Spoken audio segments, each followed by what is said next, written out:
আমরা এখানে কেন সমস্ত করছি আপনারা সবাই জানেন। মিয়ানমারে মুসলমানদের উপরে যে আক্রমণ চলছে, অত্যাচার, অবিচার, খুন, ধর্ষণ, রাহাজানি, যা গোটা বিশ্বকে হার মানিয়েছে। আমরা বিশ্ব সরকারের কাছে এবং জাতিসংঘকে অনুরোধ করব, অং সান সু চি শান্তিতে যে নোবেল পুরস্কার পেয়েছে তার খাত রাহুল, তিনি শান্তিতে নোবেল পুরস্কার পাবেন।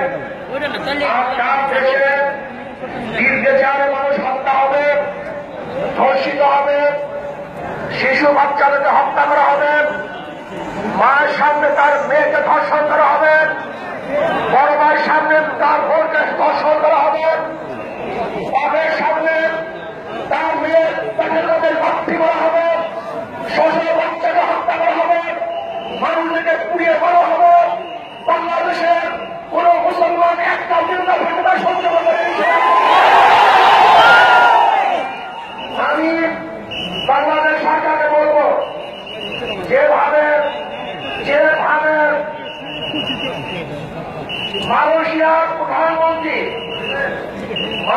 প্রধানমন্ত্রী যেভাবে মিয়ানমার মুসলমানদের পাশে দাঁড়িয়েছে, আমি আমাদের প্রধানমন্ত্রীকে বলব, আপনি আসুন, জনগণের পাশে দাঁড়ান।